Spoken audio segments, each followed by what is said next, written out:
L vector and B vector are in same direction. Okay, so angle will be 0. मैंने यहाँ पे लिख दिया है आप लोगों के लिए ताकि आपको हमेशा ध्यान रहे, ठीक है। अब इसको सॉल्व कर दीजिए।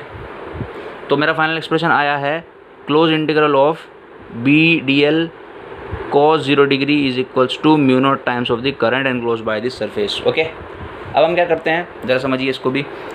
अब जाहिर सी बात है जो b होगा वो कांस्टेंट होगा। उसका रीज़न क्या है, क्योंकि आप इस सर्कुलर पाथ पे जो मैंने डॉट डॉट डॉट वाला बनाया, आप चाहे कहीं चले जाइए आपको मैग्नेटिक फील्ड सेम मिलेगी। उसका रीज़न क्या है, डायरेक्शन चेंज हो सकती है मैं मानता हूँ, लेकिन उसकी जो आपका मैग्नीट्यूड होगा वो सेम होगा, because distance is not changing and we know the magnetic field depends on the distance. Okay, so because the distance is constant so magnetic field will remains constant. Okay, तो magnetic field का ये B component जो B है हमारा, ये बाहर आ जाएगा and close integral of D L आ जाएगा। ठीक है, ऐसा ही होगा, बिल्कुल होगा। अब डी एल क्या है, एक छोटा सा एलिमेंट है। देखो डी एल क्या है, एक छोटा सा एलिमेंट है। तो अगर आप छोटा सा एलिमेंट लोगे, उनको जोड़ते जोड़ते जोड़ते जोड़ते जोड़ते जोड़ते जोड़ते जोड़ते you will get the circumference of this, उस distances are. So you can write b into 2πr। इसमें तो कोई प्रॉब्लम मेरे ख्याल से किसी को भी नहीं होगी। ठीक है, ऐसा होगा भी। ठीक है, बात समझ में आ रही है। तो यहाँ पर हमारा जो सर्कुलर पाथ जो है उसकी लेंथ कितनी है, 2πr। ठीक है, please remember it, the length of this circular path is 2πr। Okay, and if I talk about the number of turns on this whole ring, तो हम कैसे निकालेंगे। देखो मैं मान लेता हूँ कि जो number of turns per unit length है वो कितने हैं, स्मॉल एन। ठीक है, let us consider, let the number of turns per unit length, number of turns per unit length is n। ठीक है, मान लेता हूँ number of turns per unit length कितने हैं, n है। ठीक है, तो अब टोटल पूरे रिंग पर कितने हो जाएंगे, 2πr इंटू एन। भाई 1 मीटर की लंबाई में इतने हैं, मैं आपको पूछता हूँ 5 मीटर में बताओ, तो आप क्या करोगे, 5 इंटू एन कर दोगे ना। मैं आपको बोलता हूँ कि 1 मीटर की लेंथ पर इतने नंबर ऑफ टन्स हैं और 5 मीटर की लेंथ पर बताओ, तो आप क्या करोगे, इस n को 5 से मल्टीप्लाई कर दोगे। ठीक है, सो मैं यहाँ पे लिख सकता हूँ, क्या लिखूँगा, द टोटल टर्न्स, क्या लिखोगे उसको आप, n इंटू 2πr लिख दोगे, क्योंकि हमारी जो लेंथ है टोटल वो कितनी है, 2πr।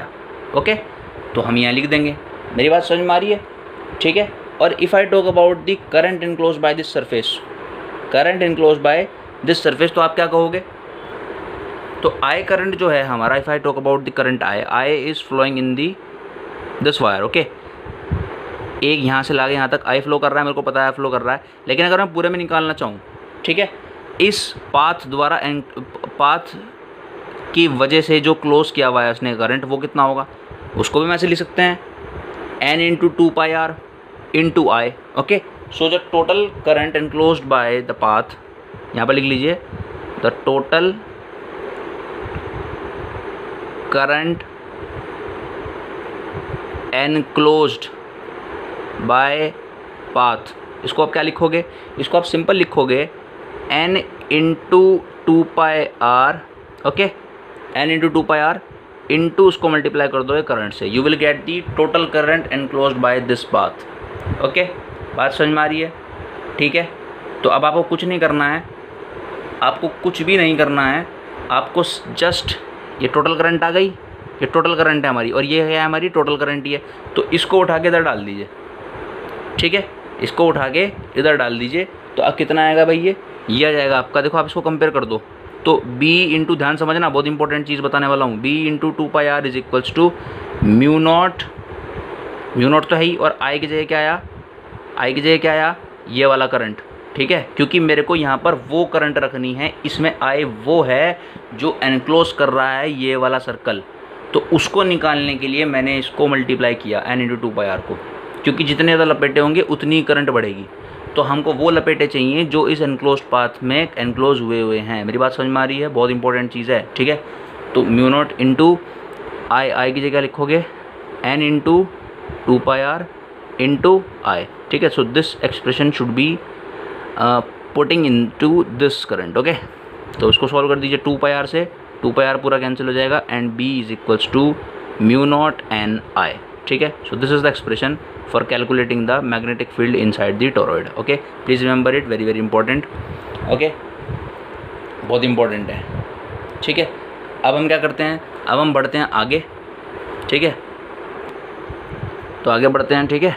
और जो मैंने नंबर ऑफ टन्स लिखे हैं, कौन से, टोटल नंबर ऑफ टन्स, ठीक है। तो टोटल टन्स आप इसको कैपिटल N भी लिख सकते हो, ठीक है, कैपिटल N, ठीक है। और द टोटल करंट है, आप इसकी जगह कैपिटल I भी लिख सकते हो, दैट मीन्स यहाँ पर आप I भी लिख सकते हो, कन्फ्यूजन क्रिएट ना हो उसकी वजह से, ठीक है। तो मैंने तो उसका यूज़ किया, तो B into mu naught into N into I, ठीक है। तो अगर आप यहाँ पर N, आपको टोटल टन्स दिए हुए हैं, मान लो आपको number of turns per unit length नहीं दिए हैं, आपको टोटल टन्स दिए हैं, यानी कि कैपिटल N दिया हुआ है, तो N की जगह N की वैल्यू निकल जाएगी यहाँ से, कैपिटल N अपॉन 2πr, ठीक है। मैं यहाँ पे उसको भी चीज़ को लिख देता हूँ कि since capital N is equals to 2πr into N, ठीक है। देख लो यहाँ पर लिखा हुआ है 2πr इंटू N। तो अगर आपको सपोज करो number of turns per unit length नहीं दिए, टोटल टन्स दिए हैं, तो आप क्या करोगे, N को सब्स्टिट्यूट कर देना, कैपिटल N अपॉन 2πr, ठीक है, और इसको पुट कर दीजिए इसमें, ठीक है। तो कितना जाएगा ये, B is equals to mu not N I upon 2πr, ठीक है। ये भी एक फॉर्मूला है, ठीक है, ये भी हमारा एक फॉर्मूला बन जाएगा, ठीक है। तो हमको एक बात तो क्लियर हुई कि जो इसमें मैग्नेटिक फील्ड है वो किस पर डिपेंड कर रही है, डिस्टेंस पर। तो हमको पता ही है कि डिस्टेंस पर तो हमेशा डिपेंड करती ही है वो, ठीक है। लेकिन एक बात पता लग गई कि जितने ज़्यादा लपेटे होंगे, जितने ज़्यादा टर्न्स होंगे, उतनी मैग्नेटिक फील्ड बढ़ जाएगी। उसका रीज़न क्या है, क्योंकि जितने ज़्यादा टर्न्स होंगे उतनी ज़्यादा करंट उसमें अंदर फ्लो करेगा, ठीक है। बात समझ में आ रही है, क्योंकि नंबर ऑफ टर्न्स बढ़ जाएंगे, नंबर ऑफ टर्न्स की वजह से जो एनक्लोज करेगा ये हमारा पाथ, अब वो ज़्यादा करंट करेगा, ठीक है। जितने ज़्यादा आपने पास कर दिए, बहुत सारे टर्न्स कर दिए, तो मैग्नेटिक फील्ड बढ़ जाएगी, ठीक है। इसको समझने की कोशिश कीजिए। तो this is very very important. तो अब हम बात करते हैं टोरॉइड के बाहर मैग्नेटिक फील्ड कैसे निकालते हैं, ठीक है, टोरॉइड के बाहर, ठीक है। चलिए